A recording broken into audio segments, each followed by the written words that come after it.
relation entre Kp et Kc. Kc, c'est la constante d'équilibre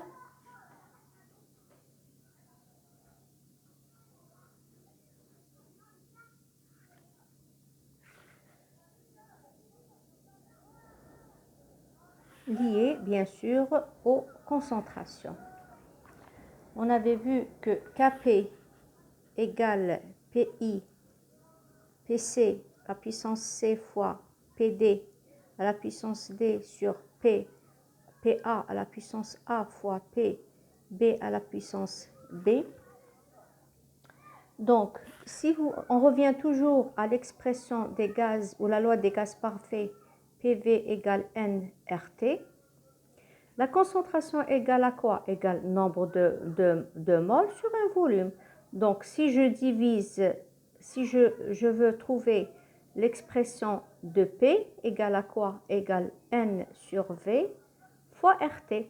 Donc, 1 sur V égale la concentration. Donc, la pression partielle I est égale à quoi? Égale à la concentration I fois RT. Donc, si je remplace dans l'équation de Kp, qu'est-ce que je vais retrouver?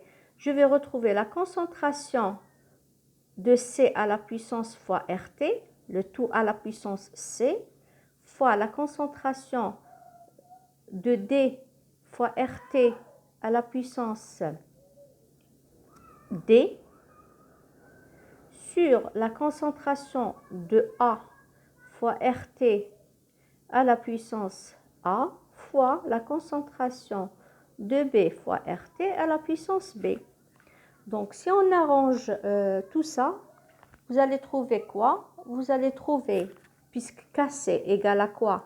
Égale à la concentration de C à la puissance C fois la concentration de D à la puissance D sur Ca, la concentration de A à la puissance A fois C de la concentration B à la puissance B.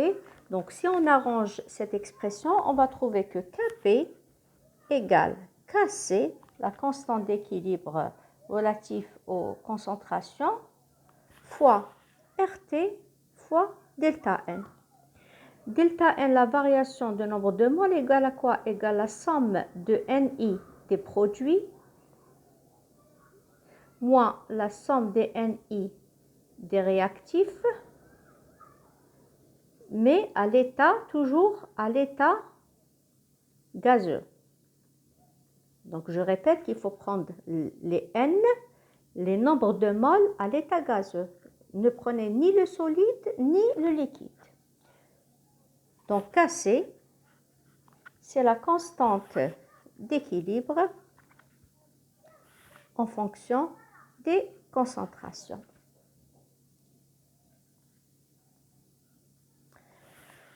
NB, donc Kp et Kc dépendent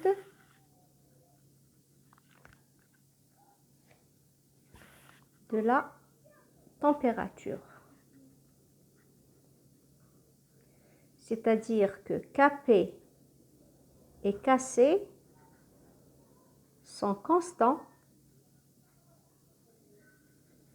à T donné. Parce que si vous changez la température, les constantes Kp et Kc changent. Exemple, vous avez N2, la synthèse de l'ammoniac, plus 3H2 gaz, qui me donne 2 fois NH3 gaz.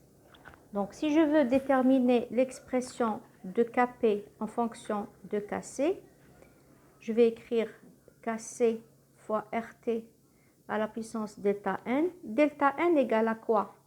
Donc, c'est le nombre de moles, puisque là, tous les constituants du système sont à l'état gazeux.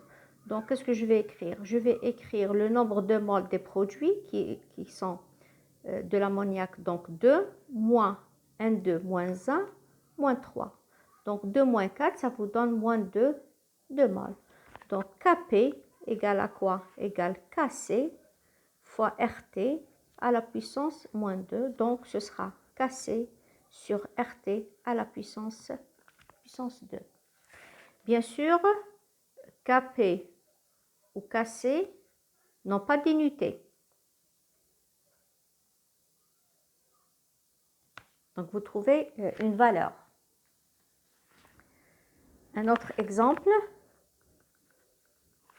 si je prends CO2 gaz plus carbone C qui me donne 2 fois CO gaz, donc delta N, je répète qu'on ne prend que l'état gazeux. Donc là, vous avez 2, je néglige le solide, moins 1, donc est égal 1 mol. Donc Kp égale à quoi? Égale Kc fois RT.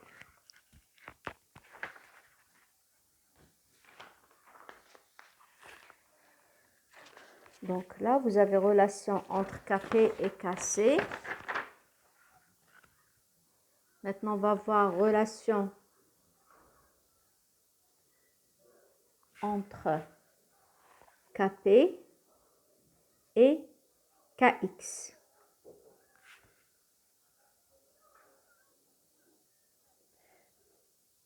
Donc, on peut exprimer Kx, c'est la constante d'équilibre en fonction des fractions molaires X. Donc, on avait vu tout à l'heure que Xi égale à quoi? Égale à Ni sur N total. Et Pi égale à quoi? Égale Xi fois P total. Donc, si je remplace dans l'équation avec Kp, bien sûr, qui est égal à PIC fois PID, D sur PA à la puissance A fois PB à la puissance B. Donc, si je remplace l'expression de PI qui est liée aux fractions molaires, qu'est-ce que vous allez retrouver? On va retrouver Kp égale XC fois P total à la puissance C fois XD fois P total à la puissance D sur XA fois P total à la puissance A fois XB fois P total à la puissance B. Donc, si on arrange aussi l'équation de Kp, je vais retrouver que Kp égale Kx fois P total à la puissance delta N. Bien sûr, Kx égale à quoi? Égale à Xc à la puissance C fois Xd à la puissance D sur Xa à la puissance A fois Xv à la puissance B. Donc, Kp égale Kx P total delta N. Pareil, pour delta N, toujours, vous prenez la somme des Ni produits moins la somme de Ni réactif. Et je répète, toujours, c'est à l'état gazeux. On néglige les solides et les liquides. Kx aussi dépend de la température. Toutes les constantes, que ce soit Kp, Kc ou Kx, donc les trois dépendent de la température. Ça veut dire quoi? Ça veut dire qu'ils sont constants à une température donnée.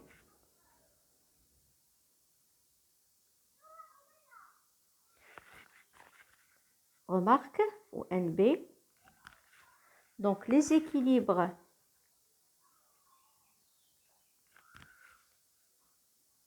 en phase gazeuse et en phase liquide sont régis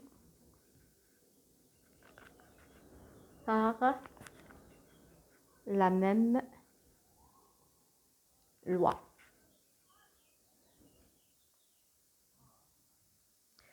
Je prends un exemple. Vous avez SO2 gaz plus un demi-O2 gaz me donne SO3 gaz. Kp égale à quoi? Égale à la pression de SO3 sur la pression de SO2 fois la pression de O2 à la puissance 1,5.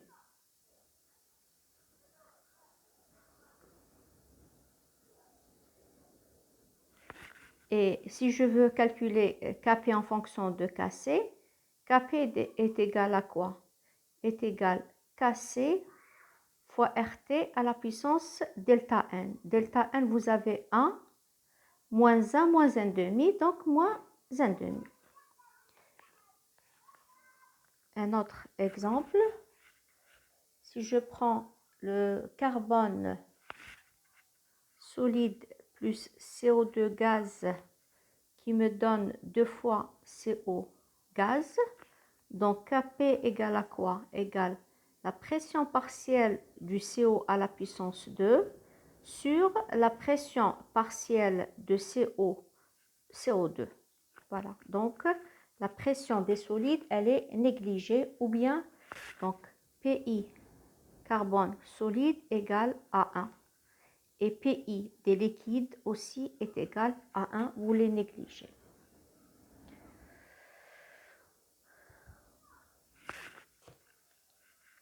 Troisièmement,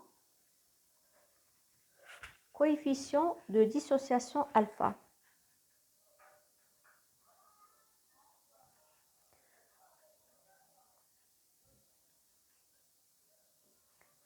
Alpha. C'est quoi le coefficient de dissociation alpha? C'est le rapport entre le nombre de moles dissociés ou réagis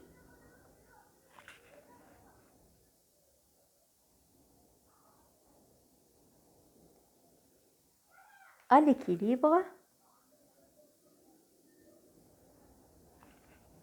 sur le nombre de moles initial. Donc alpha égale x sur n0. Donc x, je répète, c'est le nombre de moles ayant réagi ou dissocié sur n0 avec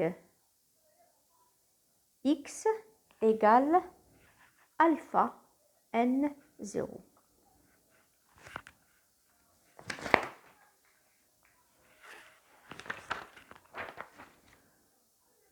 Exemple, je prends la réaction de la dissociation de l'ammoniac, donc NH3 gaz me donne 2 fois N2 gaz, plus 3 sur 2 H2 gaz. Bien sûr, c'est un équilibre. Donc, à T égale 0, le nombre de moles initial de l'ammoniac égale 0,5 mol. Donc, si je fais le bilan de la réaction, AT égale 0, qu'est-ce que nous avons au départ? Nous avons que le nombre de moles initial de l'ammoniac. Donc, N0, donc il n'y a rien qui s'est formé encore. Donc là, nombre de moles égale 0, 0. Maintenant, AT équilibre. AT équilibre, qu'est-ce que vous avez? Vous avez N0 moins X, ce qui a réagi. Ce qui a réagi, donc, ce qui vous donne réagit vous donne le x formé. Donc là, je vais avoir 1 demi x plus 3 sur 2 x. Et on avait dit que x égale alpha n0. Donc si je remplace x par alpha n0, qu'est-ce que je vais retrouver? Je vais retrouver n0 moins alpha n0. Et là, j'ai 1 demi alpha n0 plus 3 sur 2 alpha n0. N total à l'équilibre égale à quoi? Égale à la somme des n à l'équilibre.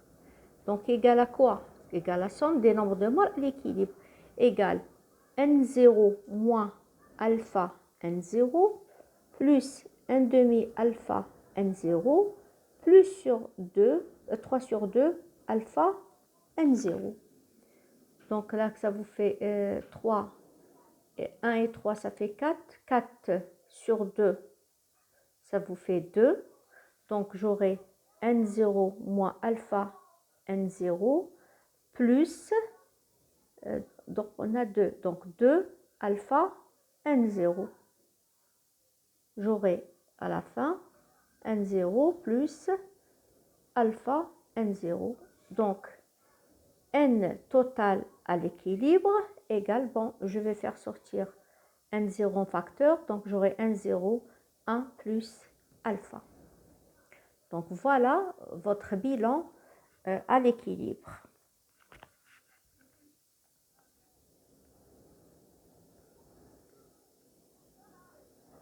Un autre exemple. PCl5 gaz en équilibre avec PCl3 gaz plus Cl2 gaz. Donc, AT égale 0. Toujours, on a le nombre de moles initial de PCl5 est égal à N0. Donc, il n'y a rien qui se forme, 0, 0. AT équilibre, qu'est-ce que je vais avoir? Je vais avoir N0 moins X, X, X. Donc, N total à l'équilibre égale à quoi? Égale N0 moins X plus X plus X. Donc, ça se simplifie. Donc, N total égale N0 plus X égale N0 plus alpha N0. Donc, égale N0, 1 plus alpha.